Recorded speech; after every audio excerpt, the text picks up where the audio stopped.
Greetings and welcome to Beatles Stuffology. Two old friends sit about and talk BS, Beatles stuff, on a track-by-track basis, pretty much for the sake of it. My name is JG McQuarrie, and I'm here with my co-host Andrew Deacon. Say hi, Andrew. Good day, sunshine. How you doing? I'm doing all right, thanks. How are you doing?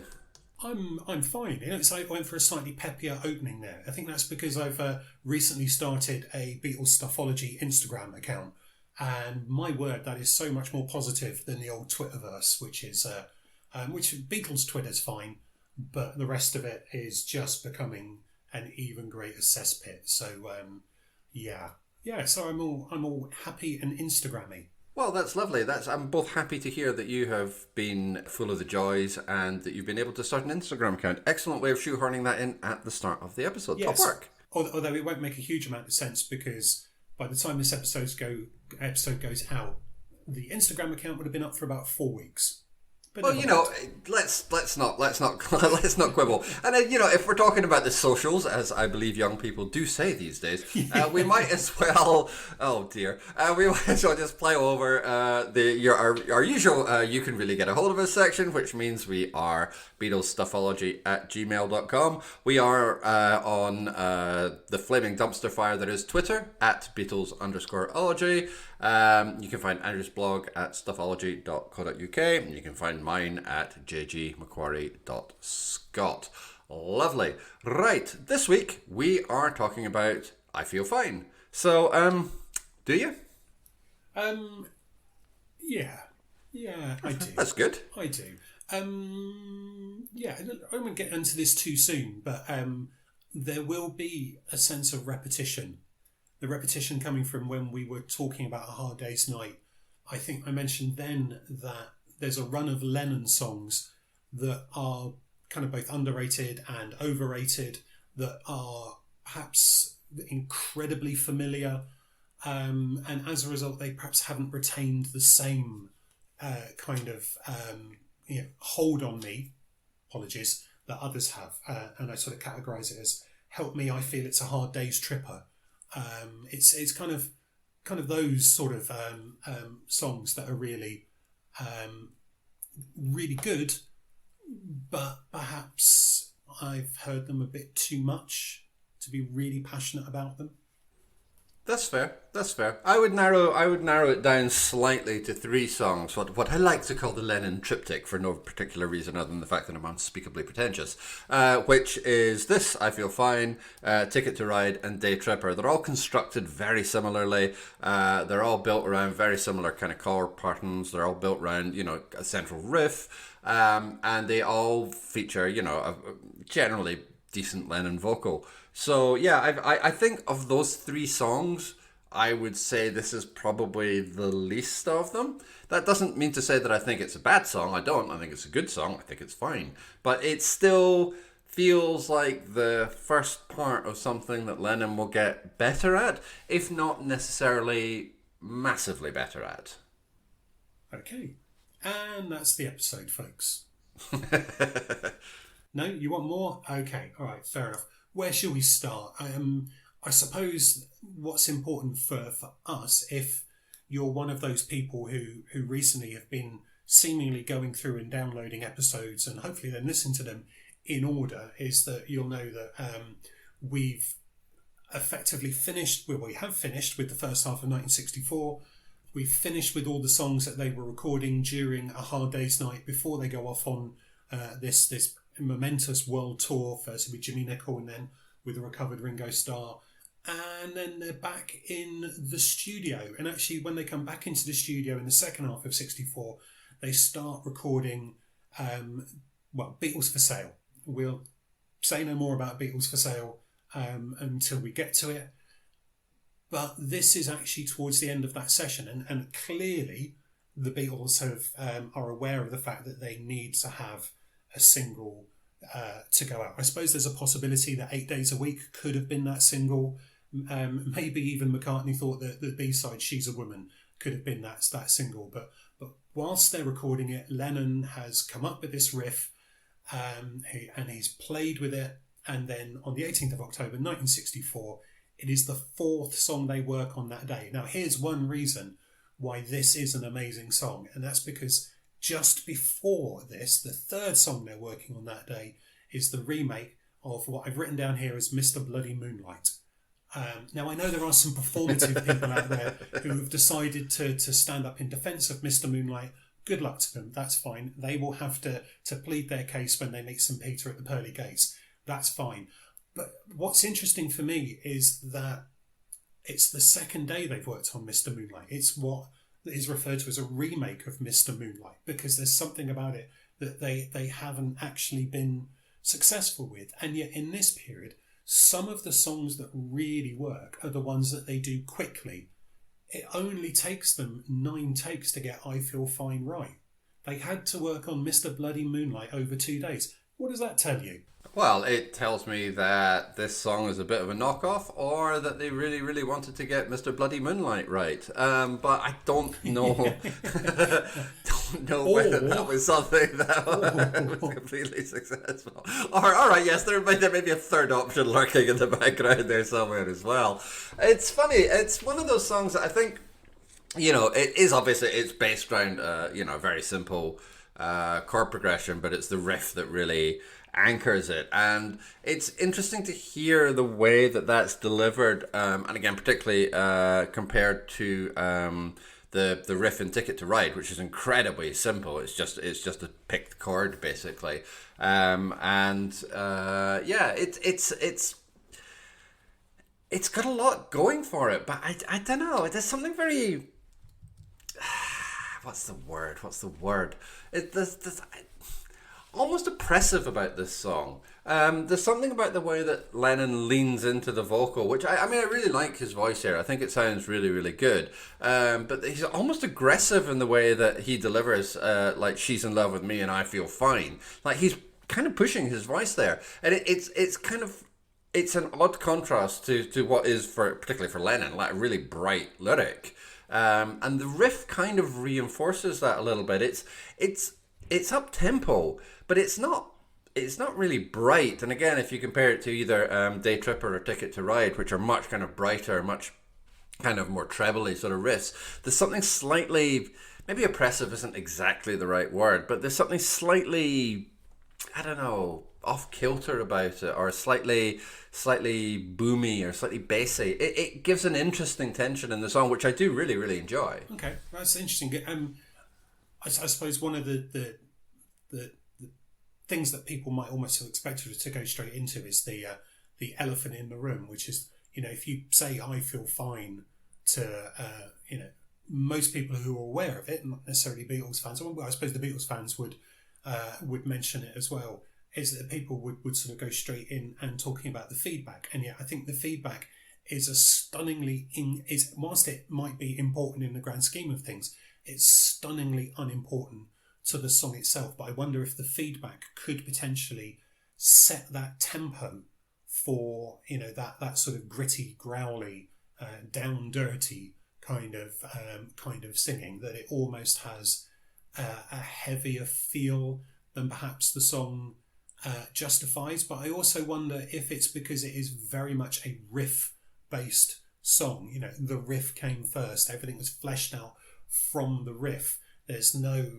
effectively no rhythm guitar here. It's the riff, and that's why it feels empty and sparse. And then maybe you get to the point where the voice needs to do more in order to compensate for how empty the rest of it sounds. So there could be something. There could be something in that. But what we don't need to. We've done occasionally where we've sort of got the things that everybody knows that we're not really going to talk about all that much. The feedback is one of those things. There are many excellent Beatles podcasts out there, and many of them have spoken about the feedback in that respect. I've kind of classed it as, look at me, I've done a clever accident. And what I find interesting about it is that they just use it at the start, and then that's it. It's very much something that's talked about. MacDonald, for example, makes a reference to the Who's Anyway, Anyhow, Anywhere, which is half of an absolutely fantastic song. But the difference between that and this is that the Beatles understand that the song is most important. I've said that before. Feedback, the clever bit at the start, done, out the way, let's get on with the song. The feedback with Townsend takes over halfway through the song. It's the guitar solo is about noise rather than the notes. And so it's clever and it's interesting, but it doesn't work for the song. So, there is that sense that the feedback is useful to recognise, but actually the song is a much more important and much more significant thing.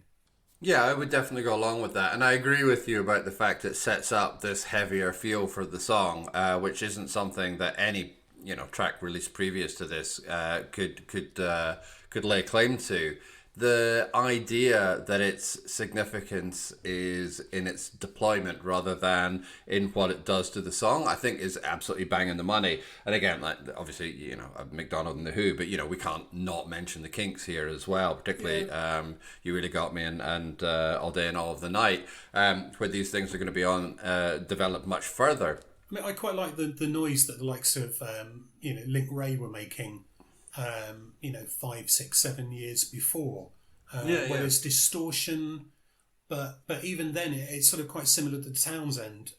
It's not really a song; it's a riff and some song effects. Yeah, but which is fine. I mean, the opening on "I Feel Fine" is not integral to the song; it's an effect, and it's something that's created notoriety, which is useful for them. It certainly helps them to stand out. I was trying to do a little bit of research on this, and I found an interview with how dare you, with Jimmy. I know, sorry, with Jimmy Page, and it was interesting. But he was a major session musician, and wrote and produced a lot of records in the mid '60s, really influential. And he was he was talking about a band called Fifth Avenue and a song called Just Like Anyone Would Do. Never heard of it. Okay, so here's the thing. When I copied and pasted from the interview, Fifth Avenue's Just Like Anyone Would Do, I found it wasn't a helpful search term as it brought up lots of hits for Donald Trump talking about shooting someone on Fifth Avenue. Really not useful. However, there's not much about the Fifth Avenue band either. And I have to say, I went down a bit of a rabbit hole here. This is where I went down the rabbit hole of Irish wedding bands. And if you're not aware of the concept of Irish wedding bands, back in the, well, I suppose before, maybe the 50s, 60s, 70s, there would be bands in Ireland who would, much like I suppose the band that Elvis Costello's dad was involved with, they'd go around and they'd play the latest hits. Or Jimmy Mac's band, for that matter. Okay, there you go.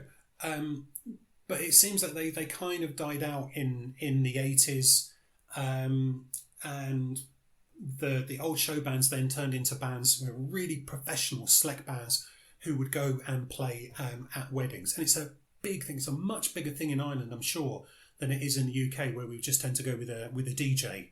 And some of them have some pretty impressive names. But actually, what I thought I would do is I'd just go and have a look and see if any of them play any Beatles songs. Because if you think about it, you don't tend to hear that many Beatles songs.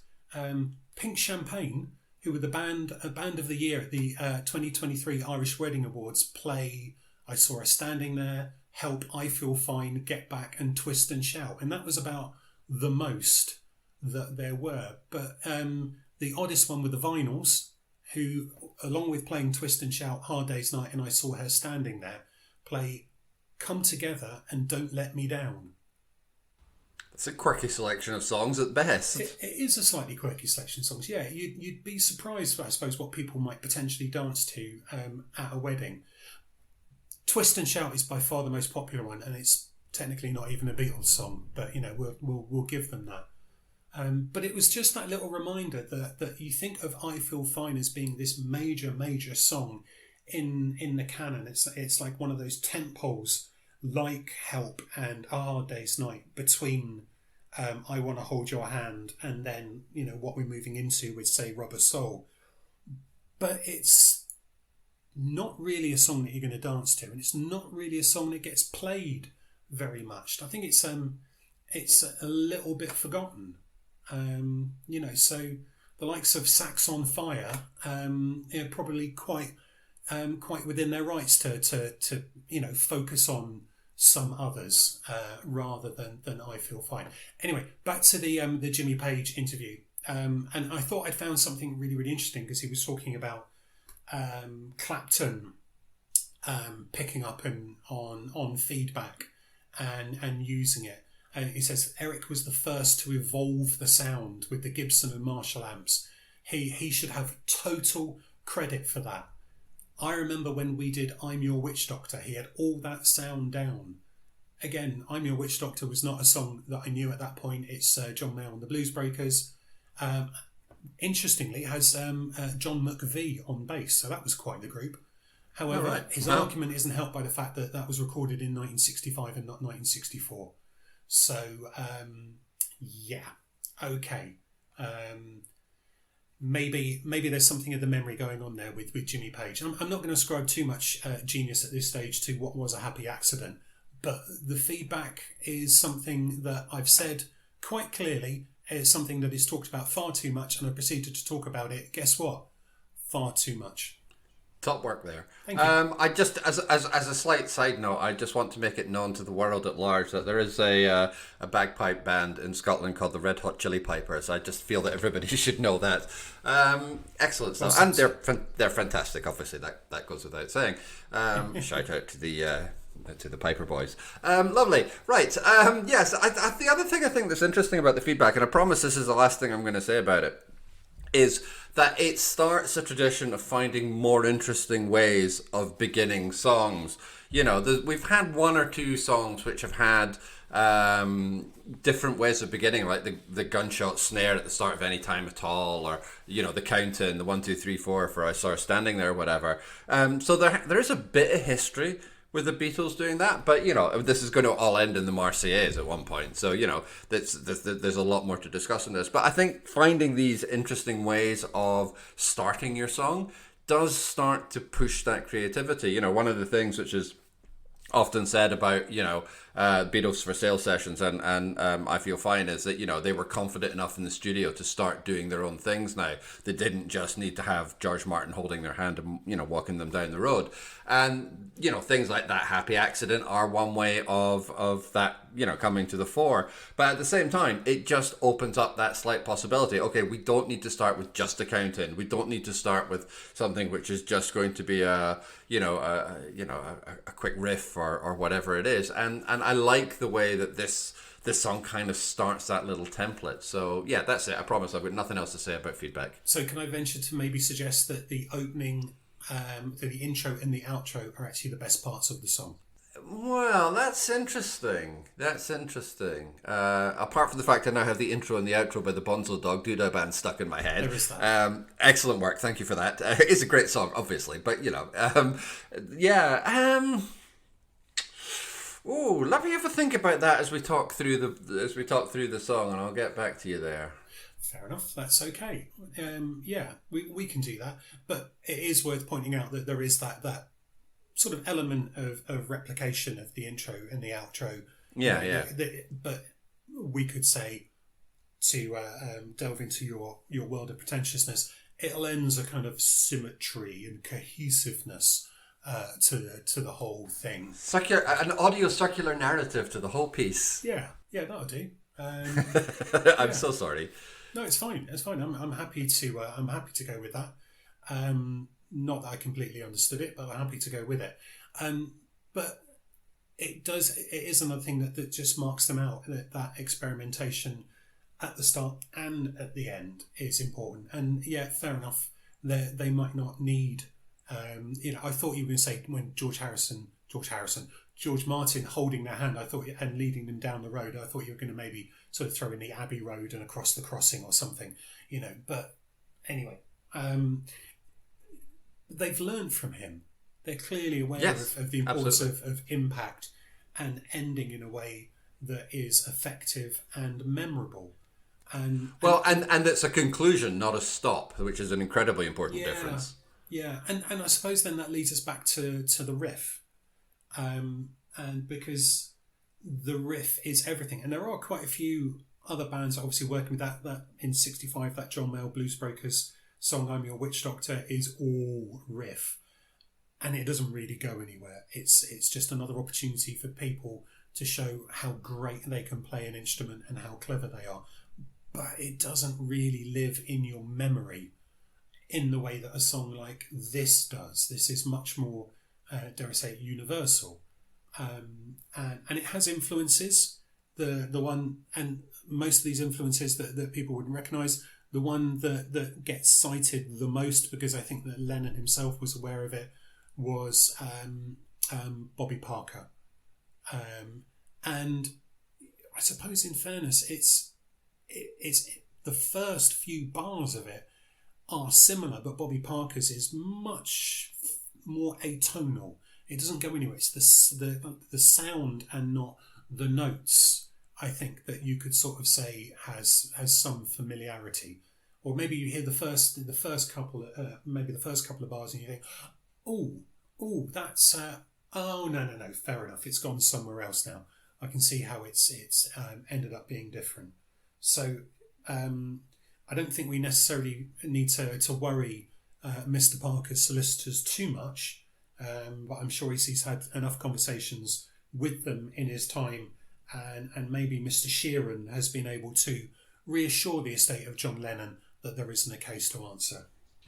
Well, let's hope so. I do think it's interesting listening to the two side by side, because the riff really does have a lot of familiarity. The Parker riff. I mean, it's quite startling, but it's when you get through it that you feel the build in a completely different and much bluesier direction. One of the things about the chords in "I Feel Fine," all five of them, is that they're all just majors. It's D, C, G, A minor and B minor. That's it. That's the only chords which are in this song. Whereas the Parker, it's all bluesy. It's all sevenths. It's a good song, but it's structurally different, and so that feel, that atonality, as you refer to it as, fits that grungier, dirtier kind of blues sound, whereas the bright sort of melodic aspects to Lennon's riff suit those kind of major D, C and G chords much more comfortably. For all that, we've mentioned this before, but for all that McCartney gets credit as the melodist of the group, Lennon is perfectly capable of doing it, and this riff is a great example of how he's been able to build on something that he's heard from somebody else before, but also make it uniquely his and carry that main melody. I hate to go back to horizontal melodic structures, but the vocal in this, the actual melody of the vocal is pretty flat. It's just hovering around a few notes, and the riff carries the main melody of the song, and that's fine. But it is a really good example of Lennon coming up with a great melody as a riff rather than as something that he's singing. So then, is it an example of Lennon writing a melody that suits his voice here? Because I think it is. Yeah, absolutely. Because I'm not the biggest fan. I've been working this out. I'm not the biggest fan of early Lennon singing. I'm quite happy to admit that that I like a lot more of his singing. The further we go through the Beatles canon, and I think that could be because he's stopping doing covers. Nearly. Stop doing covers. Yeah, watch this space. He's got to work within someone else's songwriting, and he's stopping writing songs that are effectively his versions of other people's songs, where again he's got that big shift in the melody that he can't quite cope with. But I found that I've got something in common with John Lennon. Here you go. Excellent. Because here we go. I must admit, this is probably one of those things that everyone out there knew, and it's only through doing some extra reading over the last couple of weeks that I've come across, or maybe I've only just started taking notice of it. The fact that he hated his own voice. So I'm in really, really good company there. I dear listener, I don't listen back to these afterwards because I don't like the sound of my own voice. I let JG do all the editing. And so he has to listen to me drone on. Well, and suppose you do as well. But you have a choice not to download. He has to put these out. And so even if he's going to edit me out, He has to listen to me first. And I think it was the Womack biography of George Martin that first drew my attention to it, where he refers to George Martin talking about how Lennon would urge him to put all kinds of treatments on, to do, whatever effects he could in order to change the sound of his voice. But he does seem to have had that insecurity for a long time. People were talking about it in the Imagine sessions as well, for example. So even though he got, in my view, he got better at writing for it, that insecurity never really went away. And there's a really good example of this. That, I'm not normally one to go and listen to the anthology outtakes, but take one of this seems to be written in a different, or performed at least in a different key, and as a result it is too high for him, and you can hear him struggle. And I think that's an important thing that he then recognised it, go, okay, right, well, let's put it in a key that is much more suited to me so I can sustain it all the way through. And I gather as well he struggled to both play the riff and sing, because I can well imagine it's a really difficult riff to play, even without trying to sing it at the same time. Yeah, I'd say he's no Paul McCartney, is he? Well, Get the feeling Paul could have done that blindfolded with earplugs in, stood on his head with feet in custard. But it's a lovely image. Yeah, it's a bit, isn't it? But I think it would have been interesting if they'd have kept the tapes rolling at this stage, because I think from maybe Help, but certainly Rubber Soul onwards, George Martin just has the tapes open and he's recording absolutely everything. Whereas I think at this stage, dear listener, correct me if I'm wrong, or give me plaudits if I'm right, either I'm quite happy with. I think at this stage they were just recording the tape, stop rolling, and then get the tape ready for the next one, and then get going again. It would have been fascinating to hear those conversations, of Lennon perhaps saying, "Oh, right, okay, well that didn't quite work. Oh, why didn't that quite work?" And to go from there. But you know what? I think, God, this sounds, I'm desperately trying not to say he's getting better at singing, but his vocals are, in my view, definitely becoming clearer, more certain, and more confident. And let's face it, that's not because of the lyrics he's writing. Well, I think it's also partly because of the competitive nature of the songwriting between him and McCartney. He wants to be the person who's getting the A-sides. He wants to be the one who's leading the charge. And if he's going to be doing that, then he's got to be the one who's good enough to be able to do that. I think that's part of the psychology behind it as well. And, I definitely agree with you. I think he's becoming notably stronger as a vocal performer. I think I have more sympathy towards early Lennon vocals than you do, but he is definitely getting better. It's also a little bit of a chicken and egg situation. As he gets better at writing songs, his vocals become more confident. As he becomes more confident as a vocalist, he can start writing more interesting songs. So, the two kind of feed back into each other. And I think this song in particular is a good example of how he is developing as a songwriter. I mean, again, structurally, it's just a bit of a verse and, a bit of a bridge. That's all it is. But what's going on within that is clearly, quite different from really anything we had on the last album. Now, I know obviously you've talked about the fact that this was recorded more towards the end of the Beatles for Sale sessions, but if we're looking at this in terms of chronological release, which we sometimes manage to stick to, then it's a noticeable shift on from anything on A Hard Day's Night, and that's a real sign of confidence. I know the tendency is to say maturity. I don't know that we're quite at that stage yet, because I'm looking at the lyrics and not the M word isn't the one that's immediately jumping to mind. But certainly the confidence is there. I think there's no question that that's increasing. Well, maturity. Let's just remind ourselves of how old they are at this stage. Well, yes. Let's. So was Harrison 21 yet? Just maybe. I want to say. I don't know. They're certainly not.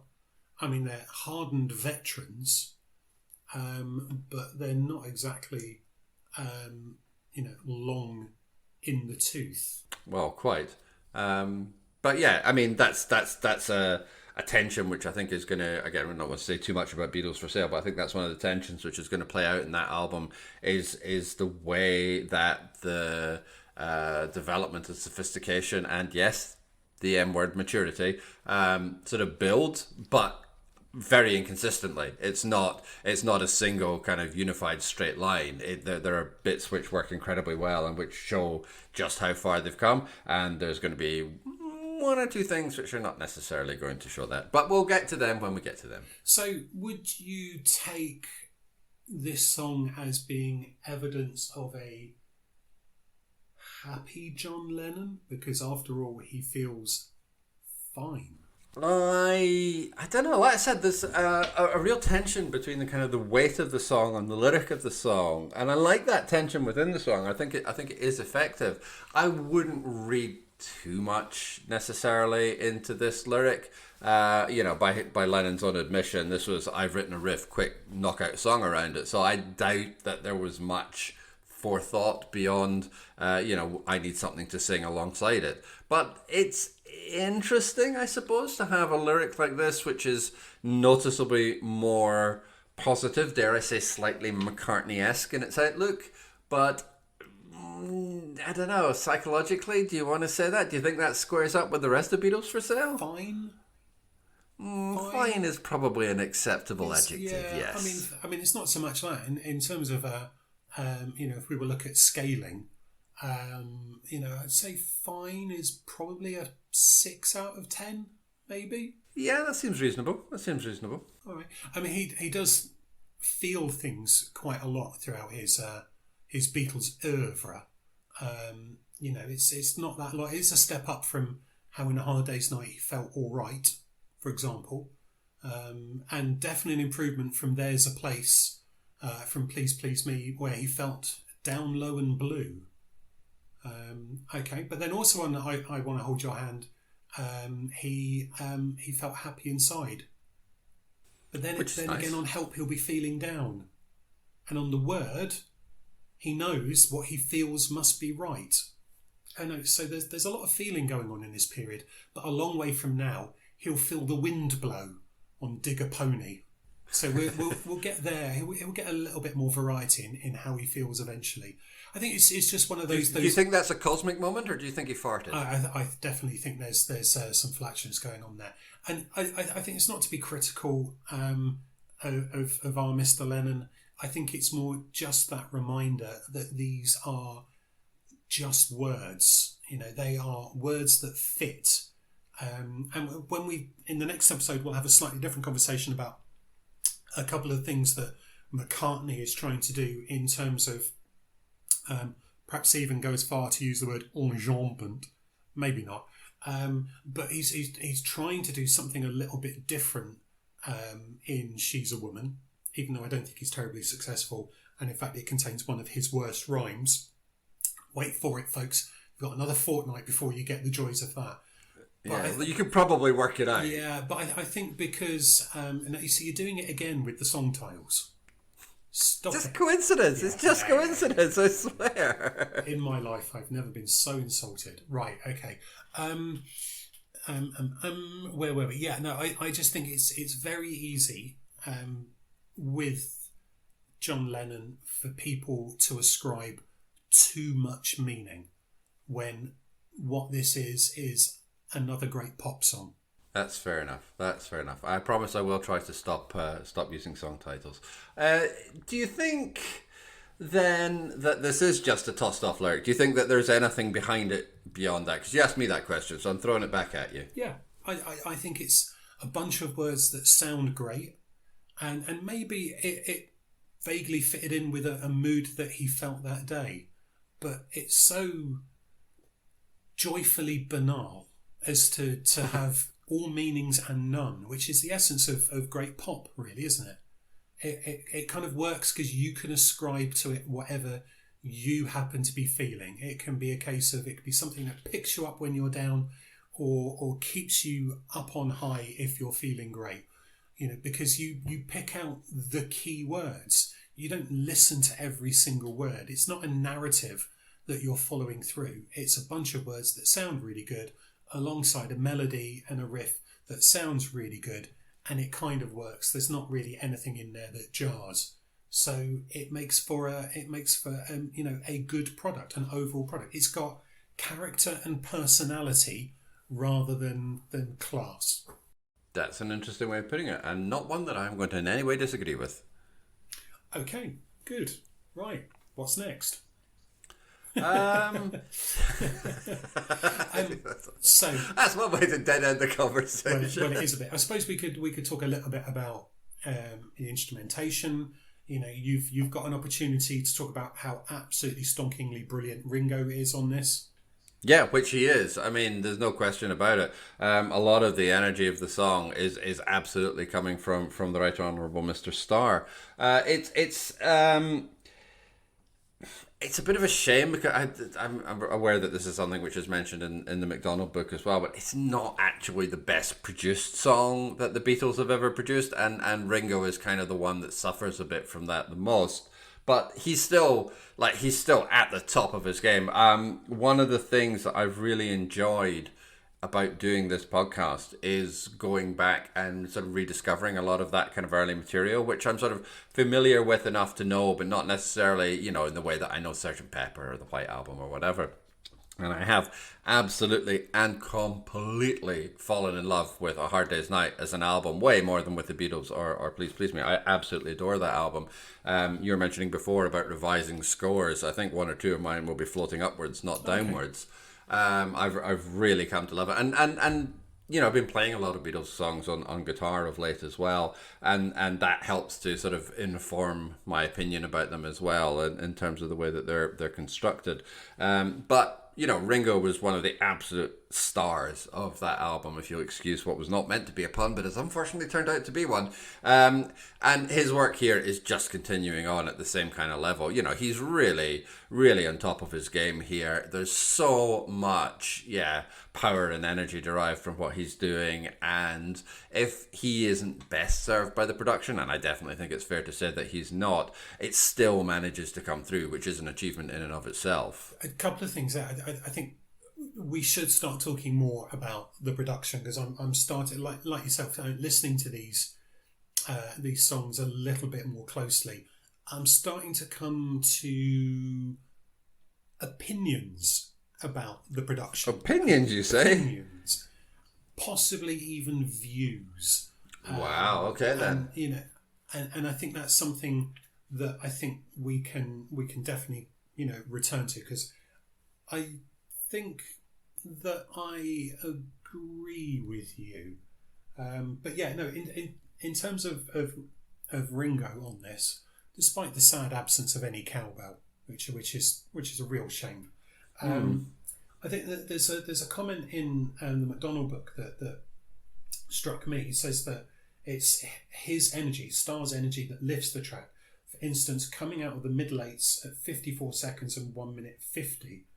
It's unfortunate the production parks him far left in the studio spectrum. But actually, that is a real issue. But actually, for me, it's the little fill that he plays at 122 at the end of the guitar solo to take the song back in that I really like. And that's the moment where I thought, oh, okay, yeah, you can see there's a bit of a powerhouse. Yeah, it's a lovely join there. Yeah, I completely agree. Have you listened to the it says it's the isolated drum track for this, but actually it's the drum and bass as well. Effectively, it's the left side really. Have you listened to that? Because that's a really interesting thing to listen to, not just because of the incredible things that Ringo's doing, but the fact that for me, perhaps more than a lot of the songs that we've listened to, McCartney has really put some effort into that bass line. There's a proper bit of walking bass going on there. And that's something that possibly doesn't get spoken about enough with regards to this song. There's really that sense, and I kind of got a feeling. I read it somewhere. I can't remember where. If I do remember, I'll make sure it goes on. I'll credit it where I found it. That at this point, McCartney is much more aware of the fact that he could turn the bass up, and that he needed to turn the bass up a bit, and he actually liked the sound of the bass and was pushing for it more. in terms of being able to hear it on the final recordings. And you can see why. It's not just something that is driving the rhythm. It's something that is helping, with that counter melody that then accentuates the melody as well. And my God, that almost sounds technical. Well, it's interesting you say that, because one of the things that I think is also true of Hard Day's Night as an album is how much effort McCartney is putting in and doesn't necessarily get that much credit for. And I think that is partly because the production tends to squash the bass down a bit. Also because the Hofner isn't the loudest bass guitar in the world. I mean, eventually he's going to shift to the Rickenbacker and the bass will become much more prominent. But if you listen to isolated kind of bass and drums for something like Anytime at All, When I Get Home, like there's some really amazing... Oh, and Tell Me Why. Tell Me Why's got a great walking bass line. And there's a lot of really, really good work going on there that I kind of agree that he doesn't get an awful lot of credit for. It tends to be the later songs once the Rickenbackers come in, and the Hofner is more sidelined. That kind of gives that emphasis, but also it's that thing about recording or kind of any kind of production tends towards improvements in quality. So studio quality gets better. We move from 2-track to 4-track, eventually up when we get up to Abbey Road to 8-track. There's many more possibilities with what can be done in terms of the physical equipment that's getting used. When it comes to I Feel Fine, I completely agree. It's got a really cracking bass line, and it just kind of gets squashed out. Fair enough. I mean, this is starting to be a bit weird. I said that, I like the opening, I like the outro, I like Lennon singing, Ringo's drumming, fantastic, Paul's bass, amazing. We'll talk about the guitar solo in a moment. The lyrics really, really work for me. And also I've said that it's a song that isn't played enough and perhaps it's underappreciated. And yet here I am also saying that I'm a bit too familiar with it. Well, perhaps I need to revisit my opinion, because it's starting to sound like I was familiar with the song and how it went, but actually now that I've broken it down, a little bit more, I'm getting even more out of it. So maybe I'm going to revise my my score. Interesting. Well, being able to see these songs in a different light is, like I said before, one of the pleasures of doing this podcast. You get to reappreciate what you think, because it's not just a song that exists somewhere in your memory the last time you heard it in Asda or whatever. It's something that actually when you take it down, actually there's a lot of really good stuff in this when it seems sort of comparatively trivial. I do think it's interesting how for a song that shifted quite so many units, it kind of is a little bit kind of forgotten. Not forgotten can't possibly be the right word for a song like this, or indeed for any real song by the Beatles, I suppose. But it's like, in the grand scheme of things, like even like We Can Work It Out is probably better remembered, better exposed than I Feel Fine. But I think it's interesting as well, because I Feel Fine, especially in the context of how we're doing this, how we're approaching the Beatles material, it feels like a start. Like we've definitely gone through a phase with the first 3 albums, and Beatles for Sale is going to be kind of the next phase. And especially since we just came off the back of the Long Tall Sally EP, which I know we shouldn't have done, but okay, well, never mind, whatever. And it felt kind of plodding, it felt exhausted, it felt ground down, and I Feel Fine kind of feels like, what? We've done that. We're going to go away and do something else now, something better, something more interesting. And I know Beatles for Sale is the knackered album. Again, we'll get to that. But this still feels like some kind of punctuation, whether you want to call it a full stop in the past or whether you want to call it a capital letter for the future. It feels like something, I don't know. I realize capital letter isn't punctuation. I have no idea whatsoever. Words are just coming out of my mouth, and as long as I keep doing that, a recording time will be up. I want to hear how you're going to describe the semicolon. Oh, I've always thought the Semicolons is a great band name, and I fully intend to use it at some point. All right, pick the punctuation you want to use, but it does feel like a real move away from those first 3 kind of more straightforward, more rock and roll based albums. That's not a criticism. Like I said, I've completely fallen head over heels in love with A Hard Day's Night as an album. But this is something different. This is something more. Yeah, and yet you have to start at A in order to get to Z, don't you? So Absolutely, they are. It's the early part of the Beatles alphabet, and here we're now into the F's and G's.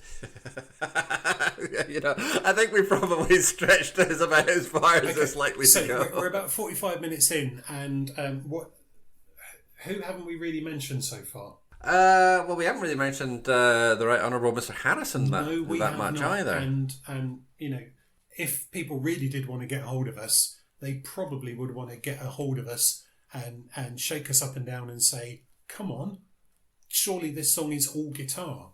Well, yeah, but then on stage when they're miming, you can see that it's John that's playing the riff, isn't it? He very much feels like he owns that riff. But George owns the guitar solo. And what do you make of that? It's interesting. I know Lennon has been, he said on record that he would never play a guitar solo if he thought George could do it better. And he's very upfront about the fact that, George Harrison is a better guitarist than he was.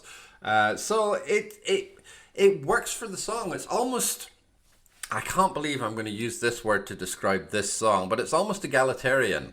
It feels like everybody is kind of doing the exact thing they should be in the song. Nobody's kind of hogging the limelight. Nobody's kind of grabbing the glory or whatever. Like I really love George Harrison's guitar solo in this. I think it's great. He's clearly the right person to do that job. I'm sure Lennon could do a good job of it. I'm sure he'd make a good fist of it, but he's let Harrison do it because he's the one that can produce the best solo for this song. Lennon is owning the riff, that's fine. I'm sure he's the best person for that. McCartney obviously on bass and Ringo on drums. Everybody is doing exactly what they need in service of the material. Okay, maybe egalitarian isn't exactly the word, but still, it feels right for the song. I think Harrison is really, really impressive. And again, it's a move away from his kind of pastiche solos that we've had in the past. It feels like a George Harrison guitar solo, not George Harrison doing something that's a bit like Carl Perkins or whatever. It feels like a solo of two halves, even though it's only a very short one.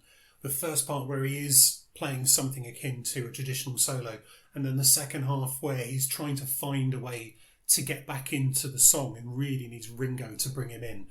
And I think it's something that he'll get right on a Ticket to Ride, where the way he links back into the song is absolutely fantastic. Remind me of that when we get to it, in case I've completely forgotten I said that and I start to criticise the solo. But it really, really works there. Here, without Ringo, perhaps it would be a little bit more awkward. But I think it's just another sign that they're doing something a little bit different in here. Yeah, I think it definitely is.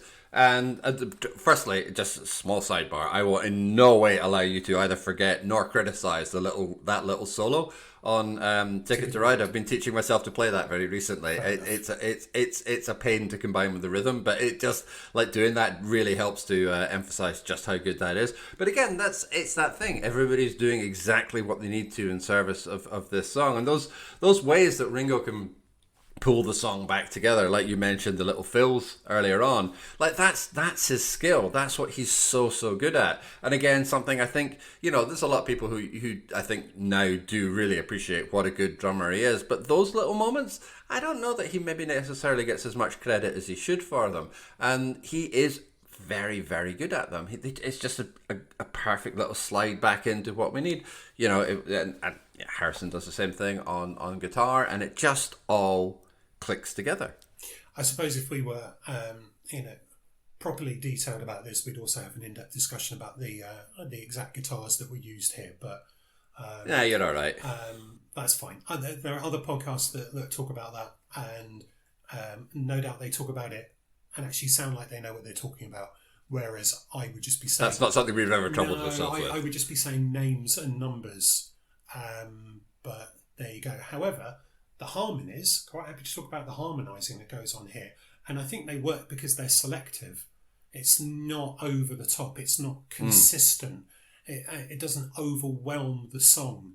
And harmonies, again, it will be a theme I'll pick up on time and time again as we head towards the end of the 60s, because it is something that most of the time the Beatles do really, really well. And a lot of the time, it's something that other bands do really, really badly. Funnily enough, the Who song that McDonald mentions, they do a really good call and respond on the chorus there that works very, very well with John Entwistle and Pete Townsend singing a slightly higher register than Roger Daltrey. That works really, really well. And I didn't realise that song was on, because I'm not a massive Bowie fan, that's on Bowie's Pin-Ups. As well. But on here, say for example, we've got the the harmony on "She's So Glad," and it is good, but then she's so glad she's telling the world that they stop with the singing the words for "She's Telling the World" in the background, and they're doing the oohs instead, and it works because it allows us to then focus on John with something behind him softening his tone.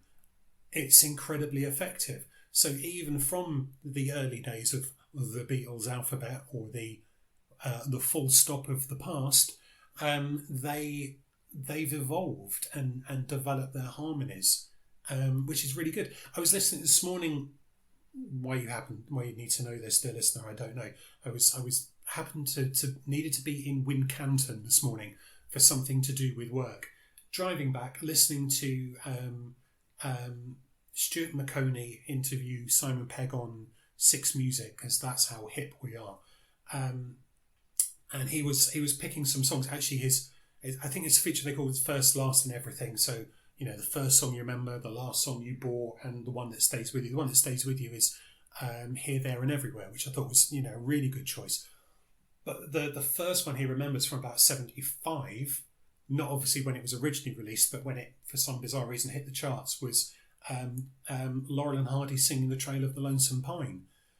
Now, in some respects, the chorus of that is what I regard as being proper harmonising, because you've got two people singing the same words, but with melodies that kind of work together but are radically different. It's that kind of harmonising that I think is really interesting and really effective. So well done, Beatles, for mimicking elements of Laurel and Hardy. And thank you, Simon Pegg, for bringing it to my attention. Fantastic. Well, I think I can say with some degree of confidence that harmonies will be a subject that we return to in the future. But yeah, I mean, they're very, very effectively deployed here, and they're done as, a support rather than a dominant feature. And that's also been one of the things about the harmonies that we've heard on earlier tracks, is that they tend to be really kind of up front. They tend to be, if you think of something like, I don't know, the end of Twist and Shout and the build there or whatever, there are harmonies, but they're very kind of dramatic and they're powering that part of the song. Here, they're just supporting Lennon's lead vocal, and they're very, very effectively deployed for that.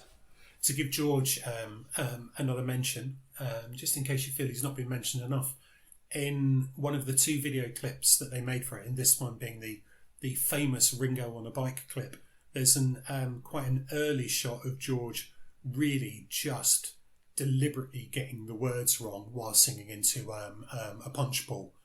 And I don't quite know what he's singing, but it definitely bears absolutely no relation to what's on the backing track. God bless him.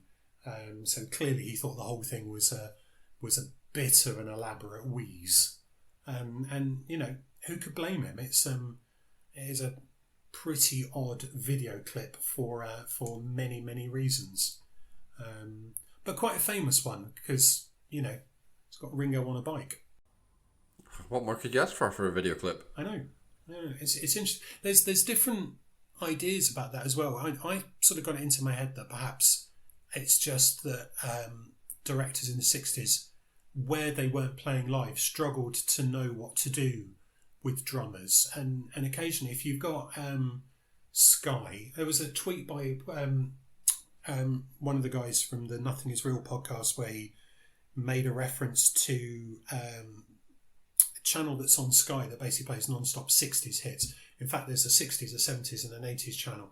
But you find that with the 60s and the 70s, it's about the same 30 songs, round and around and around, because there isn't that much footage available, apart from when they're playing, Simon and Garfunkel singing a song from the 60s but in the 80s. They do that kind of thing too. They do some weird things with drummers on there. But actually, there is a suggestion, and I think this comes from the Ronald Ritter book, The Beatles on Film, where he's talking about the fact that the band were trying to be a little visually striking and trying to be a little funny. So rather than feeling sorry for Ringo, it looks like he may actually have been potentially involved in the framing. So the quote here talks about how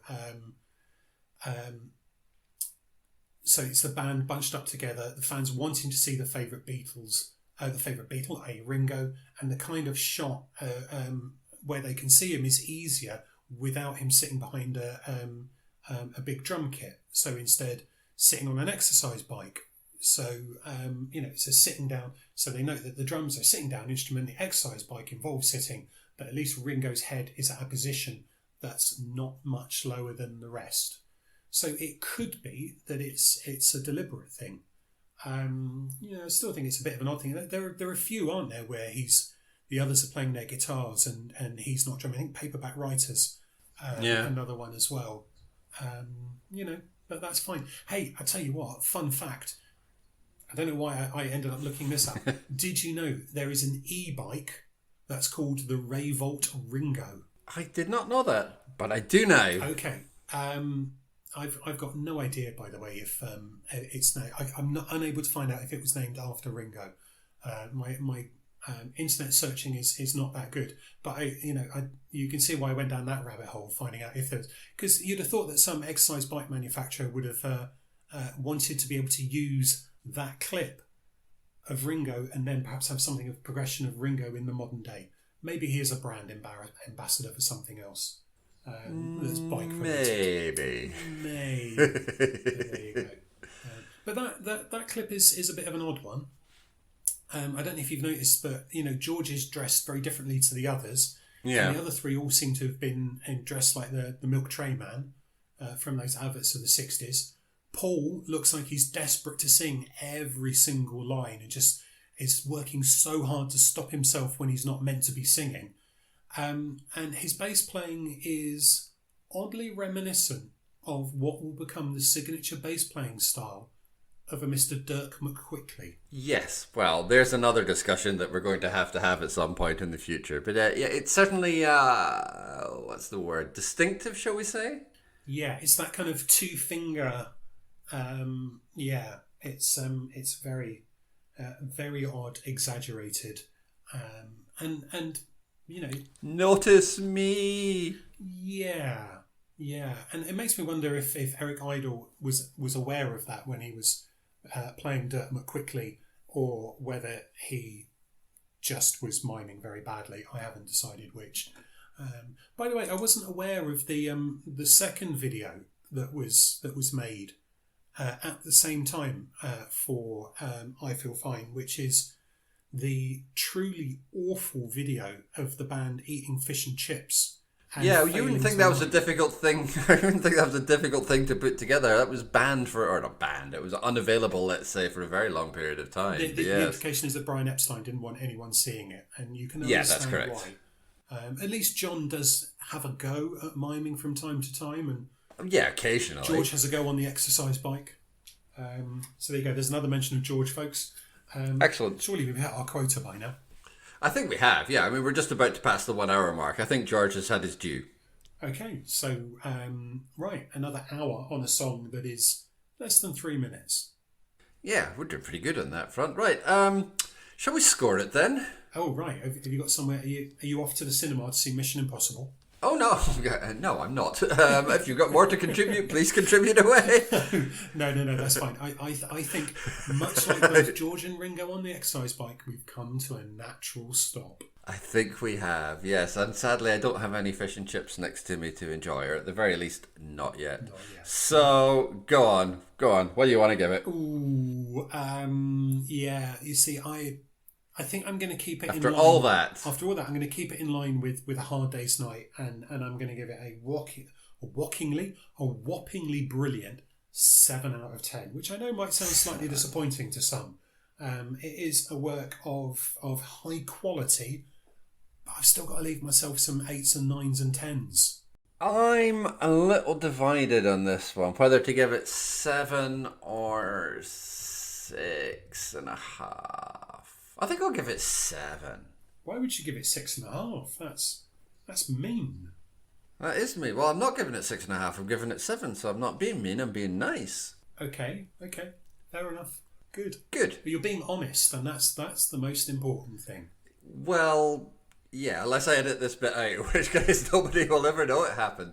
Right, I think we can probably, yes.